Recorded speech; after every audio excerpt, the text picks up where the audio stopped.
All right, so good afternoon, everyone. So in this next session, I'm going to present the Global Threat Report from CrowdStrike. My name is Issam Aouad, and I'm a solutions engineer at CrowdStrike. And since day one at CrowdStrike, we've always been saying, you don't have a malware problem, you have an adversary problem. We started saying this more than a decade ago, because back then, that's what most cybersecurity solutions were focused on. But I think pretty much the same applies for vulnerabilities and exploits, or any other pretty much attack vector or tactic and technique. What we meant with that is that we thought that by focusing on adversaries, we will be able to understand better their objectives, their motivations, and understand better the attack. Behind every attack, there's at the end of the day an adversary and a victim. And this adversary mindset, this adversary-centric approach to cybersecurity is what made us unique, and still to this day. And every year, our incident response team, our threat hunting team, threat analysts, they come up with the Global Threat Report, which is kind of the highlights of what we saw tracking those adversaries in the last 12 months. So that's what I'm going to be presenting today. And just to let you know, I encourage you all to download it. It's free. It's in our website. And you'll be able to have two versions. There's the executive summary and the full report. So last year, we introduced 34 new adversaries, raising the total number to more than 230. So those 230 are adversaries that we track in terms of understanding how do they communicate, understanding their objectives, what verticals do they target, their motivations. These funny names, as you can see in the slide, this just is a naming convention to classify them. So spiders are typically e-crime, so they are financially motivated. Panda, for example, is nation-state adversaries that support China's goal. Bears are Russia, so this is just a way of classifying them based on their objectives and their motivations. Right now, we are tracking more than 230, like I said. So that means that we understand when they communicate, how they communicate, what are their campaigns, what are their objectives, what are their motivations. And all of that goes into our platform. So essentially understanding what tactics and techniques does each one of these groups use. And we use that as a way of giving context behind every attack that we stop. This year, the last 12 months, e-crime was the most seen category, so financially motivated. Some of them, we'll discuss them later, like Scatter Spider, very active. But also we saw some activity in terms of intelligence gathering and disruptive campaigns coming from nation-state adversaries. And like I said, so e-crime was kind of the number one category. We also have the e-crime index. So this is your equivalent to same way you have an index for the stock market to get a quick idea of how's the economy going. So this is pretty much the same for e-crime. So a lot goes into this. So we essentially try to put an index that includes the activity. So what e-crime actors were active in the last 12 months. Not only that, but we also are able to track the number of advertisements in terms of credentials that are being sold. What's the average cost of those credentials? So all those things go into the e-crime index, just to give a quick overview of how healthy is the sector. We'll dive into some of those adversaries into the e-crime. So the main areas of the threat landscape. So there's a few things that we want to highlight. The first one is adversaries becoming faster and stealthier, right? So essentially, we'll discuss about the breakout time. And also, when it comes to stealthy, something that we see is adversaries essentially moving away from loud, brute force, exploit vulnerability type of initial access tactics, and focusing more on social engineering type of campaigns, right? So essentially, adversaries understand that by bringing additional tools to the environment, they risk getting caught. So essentially, what they're trying to use is valid credentials that could be previously stolen by what we call access brokers, which is just a type of adversary that focuses only on stealing credentials, and they resell them either in bulk or for targeted campaigns.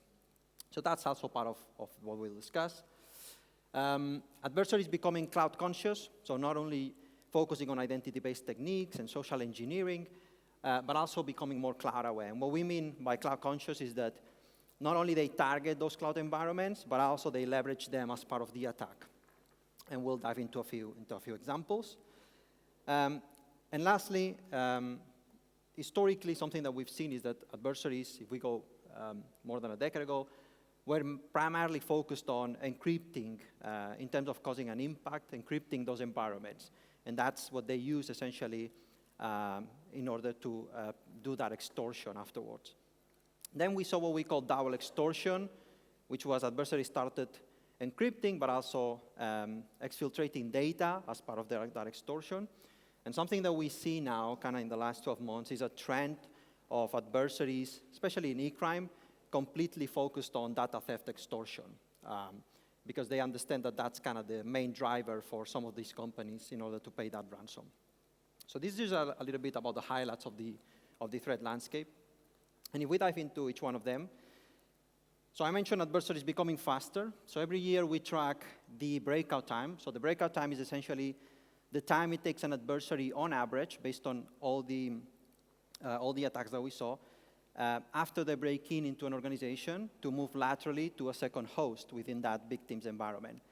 And the reason why we track that is because the ability to detect, investigate, and respond within that window of time would essentially help you mitigate and isolate the threat, avoiding it from spreading. Prevention is key, and that's what you should be focused on. But at the end of the day, there's never going to be a tool that is 100% secure, because we have adversaries on the other side that they are trying to overcome these things, and I'll dive into a few examples. So that's why you want to focus as well on the breakout time. So we encourage security teams to be able to beat that. Just to give you some numbers, on average, we see that organizations typically take almost 7 days when it comes to detect, investigate, and completely respond to these type of threats. The good news, for example, our complete team takes less than 10 minutes to completely remediate. So I also mentioned adversaries becoming stealthy. No? So essentially, they're moving away from loud type of brute force attacks. And it is an example of that. So why is that? This is an actual real example where we saw basically an adversary. In this case, they just used password spraying, which is like testing a common password or a password that is in a breach database across all the accounts of the organization. It took them 40 minutes to do that. After they were able to break in, they dropped a few files.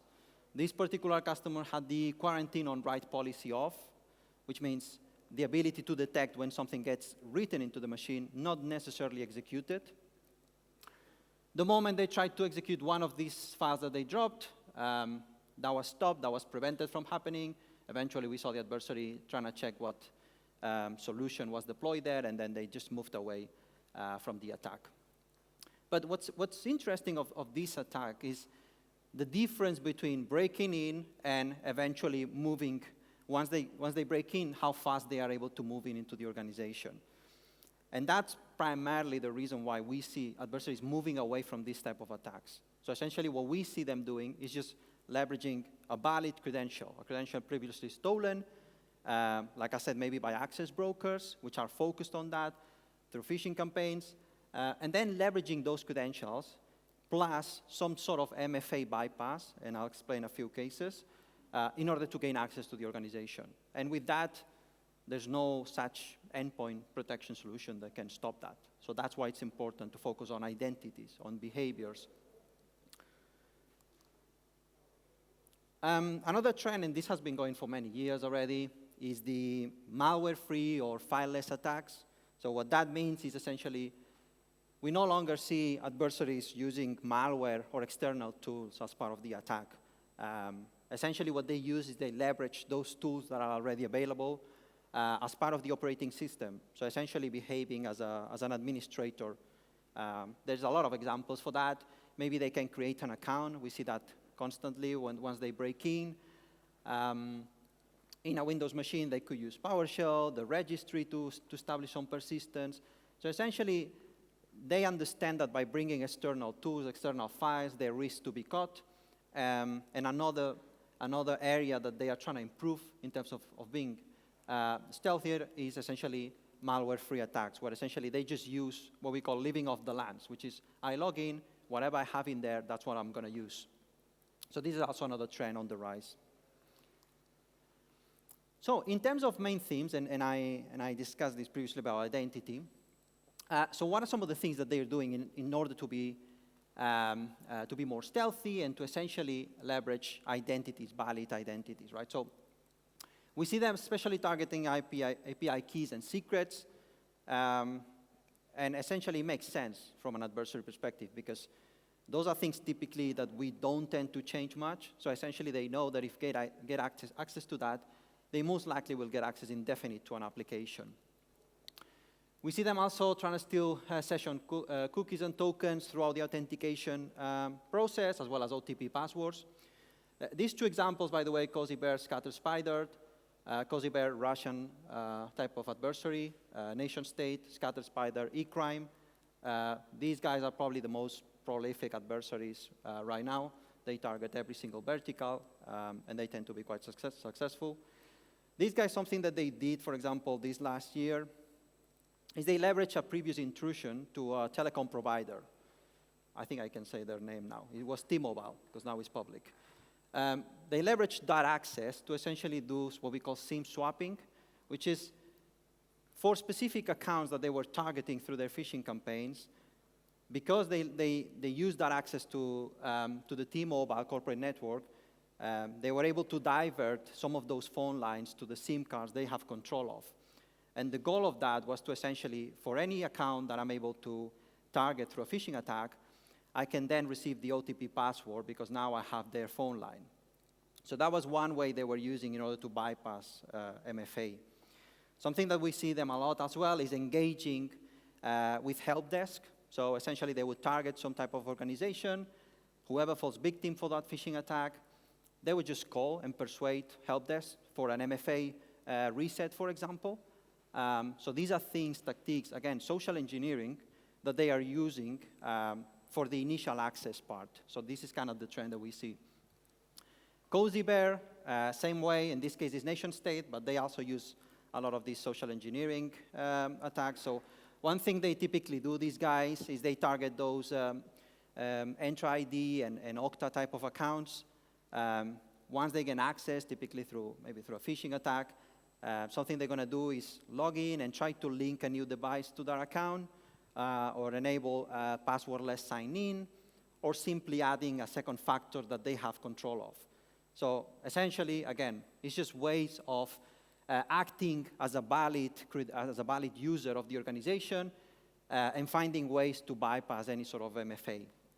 So these are some of the things that we see when we say adversaries becoming stealthier, right? So moving away from your brute force, loud, exploit vulnerability type of attack, and focusing more on these social engineering techniques.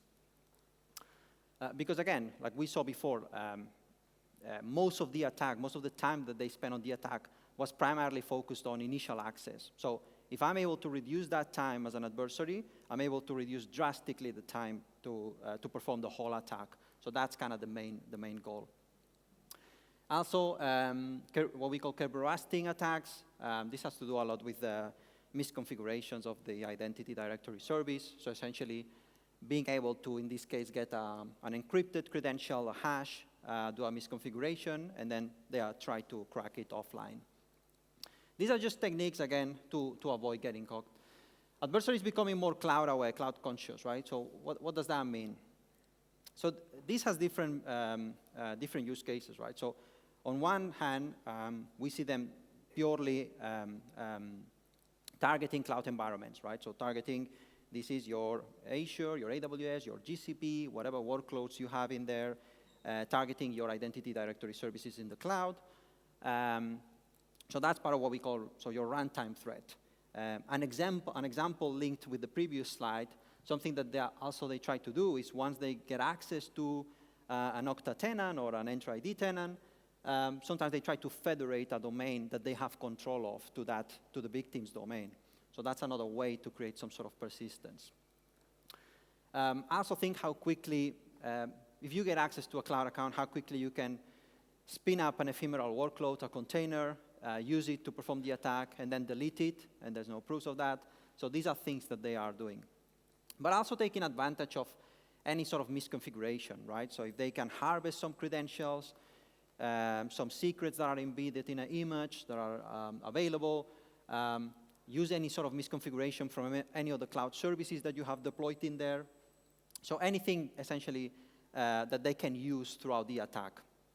Again, the goal here is what they're trying to do is use whatever is available in that environment, whatever services are misconfigured, whatever tools are already in there, to avoid getting caught, because they understand, right, that essentially if they bring external tools, they risk by getting caught. Another very common scenario is not just targeting the cloud environment as an end goal, but also what we see them doing is once they are able to break into a cloud environment, they might try to look into a way to pivot back to the on-premise environment. For example, the scatter spider guys that I was talking about previously, something that we see them constantly doing is once they get access to an organization, they typically try to look for any SharePoint or anything like that. And something that they typically look for is VPN setup instructions, right? Which essentially is ways of establishing some sort of long-term persistence in that company. And more and more adversaries are becoming comfortable with that. So essentially, I log into a cloud environment. I'm able to break in with a compromised account. I create some persistence. Maybe I add a second factor that I control of to that account. Maybe I create an S3 bucket in AWS. I pivot to the on-premise environment. I exfiltrate data from the on-pivot. So becoming more comfortable moving around this hybrid type of environment. So this is also another trend that we expect to keep rising in the next years. Third-party relationship exploitation. So what does that mean? A lot of adversaries, especially when we talk about e-crime in this case, they are very selective when it comes to who do they target. And one of the things that they do is they target those companies that they understand that they have a big number of alliances or partnerships. I think the most common example of this is probably supply chain attacks, right? So if I compromise a software vendor, right, I could potentially get into all their customer base. Last year, CrowdStrike, this was around March, we saw in one of our customers that they were using a soft phone application, so a voice over IP type of application. And the legitimate binary was making some weird calls to some domains that we understand that are linked to this particular adversary. So in this case, it's Kolima, so it's a nation-state, North Korean type of adversary. We communicated that, our Overwatch team, our threat hunting team, communicated that to the company. Obviously, again, this was the legitimate binary, the soft phone application. They went back to the vendor of the soft phone application. Eventually, it was made public. The vendor of that soft phone application was breached. They got into their update servers, and by getting into their update servers, every single customer that updated that application was getting that compromised type of binary that was set up to basically reach out to a malicious domain controller and then download a second payload to continue the attack.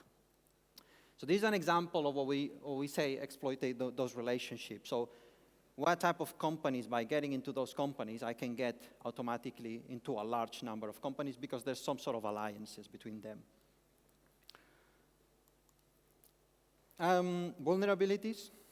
Another year of many critical vulnerabilities. Something that we still see is adversaries very focused around products that they know that most companies use. And I think the most obvious example for that is Microsoft. They know most people use some sort of Microsoft product. So that's why you're always going to have that. I think last year alone it was 800 vulnerabilities disclosed by Microsoft. So yeah, that's just 2023. But in addition to that, another trend on the rise is essentially adversaries targeting vulnerabilities related to edge devices. not necessarily as an end goal, because at the end of the day, the end goal is still your asset, your identities, your domain controller, things like that. But this is a nice way to get in, right? So it's a nice way to get into the organization. So essentially them targeting those devices that they know you cannot deploy a sensor in there, right? Your firewall, your edge device. Another trend in the rise, adversaries becoming more aware of a lot of companies using end-of-life products.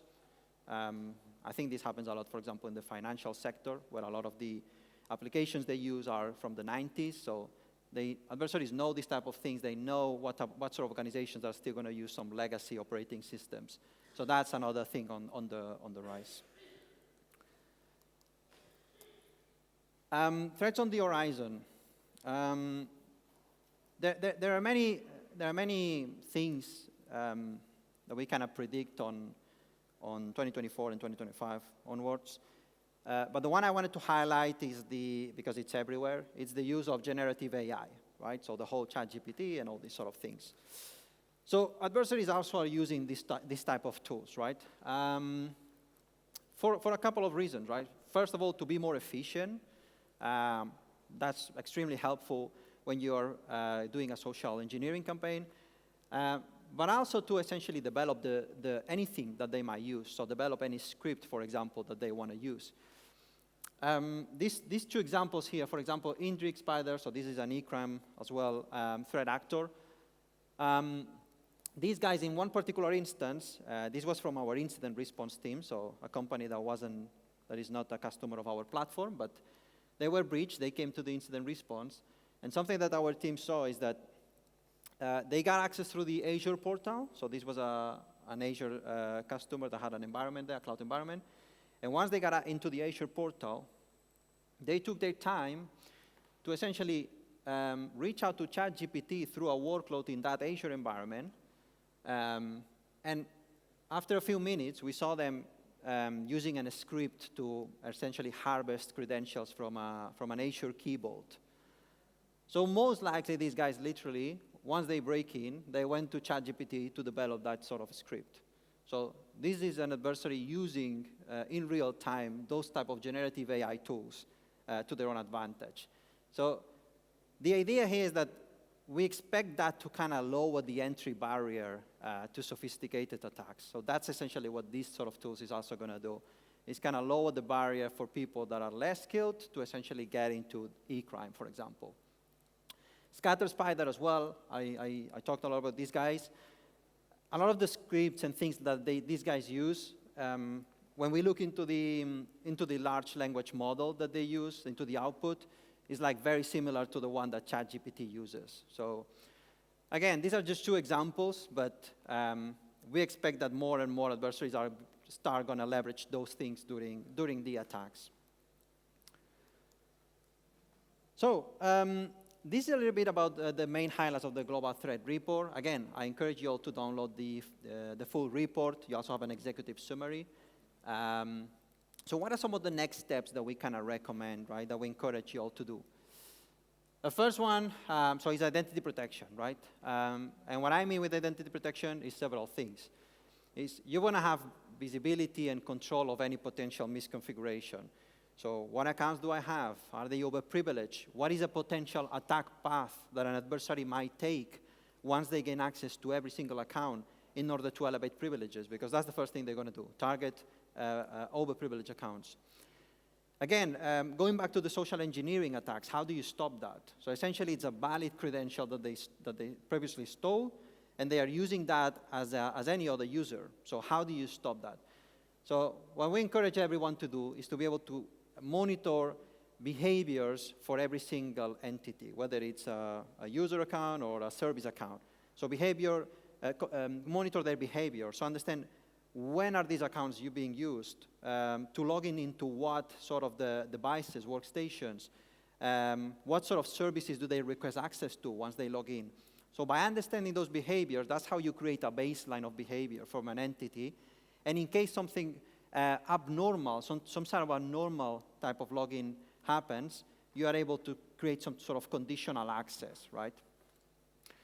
Effective cloud security. It's pretty much the same concept. So you want to be able to focus first on any potential misconfiguration, anything that they might use to their own advantage. So how is every single service in my cloud configured? Am I following best practices? Am I encrypting my databases? Do I have my login enabled? How are the accounts privileged in those cloud environments? Not only that, but then protect those workloads. So protect your containers, your Kubernetes environments, same way you would do with an on-premise workstation. And more importantly, cross-domain threat hunting. So ideally, you want to be able to have an attack from different perspectives. So I don't want to see only the initial access. I don't want to see only information about the identity. I don't want to see only information about the vulnerability if there was one that they tried to exploit. I don't want to see only information about the cloud account where that happened. I want to see everything in the context.